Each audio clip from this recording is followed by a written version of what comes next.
Running in the Botanical Gardens is a stroll in the park for 52-year-old Australian Tom Dennis, who is attempting to run the equivalent of 622 marathons in as many days.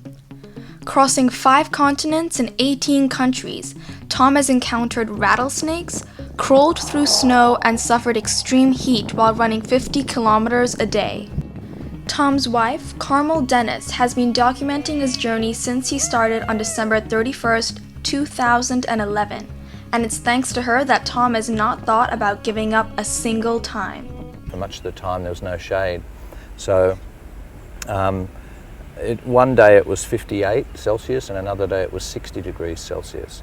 So that's just unbelievably hot to be running 50 kilometres through the middle of the day. The only way I could survive was for Carmel to trail me. Every kilometre or two she would stop and I would have a drink, and she had an ice bucket with a towel in it, and I would wrap the towel around my head and shoulders just to get my core temperature down.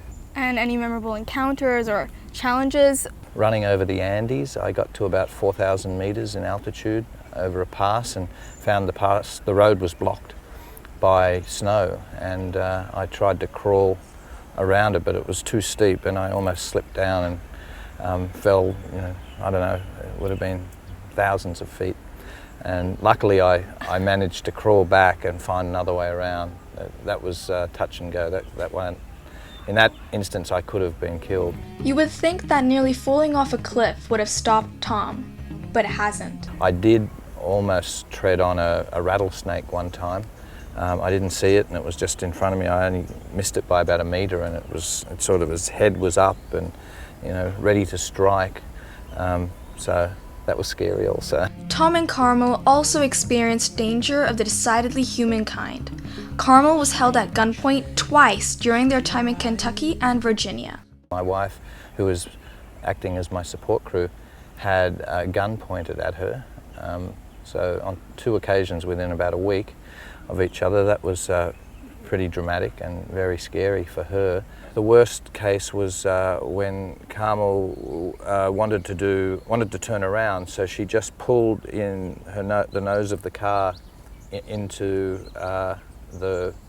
on the nature strip part before the fence of someone's driveway. She wasn't even on their property, and immediately a guy ran out and was pointing a gun at her from about 15 or 20 metres away. So I don't know what his problem was. Once he saw that she was a woman and she was just doing a 3-point turn, he just sort of waved her on with the gun. Despite running approximately 8 hours a day, Tom's health has held up fairly well, and he has suffered only minor injuries. That was my major concern, and I did for about a month last year. I had just a bit of a tendon problem up here that was very sore, but I solved that by sort of changing re-engineering my shoes.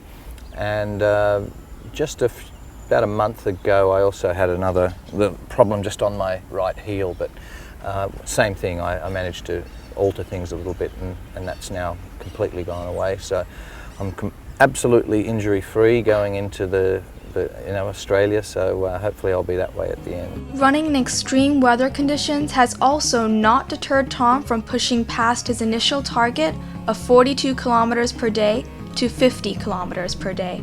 Your brain doesn't work properly. It worked just enough for me to be able to survive, but yeah, you couldn't have asked me to solve a problem or probably even add up 2 numbers.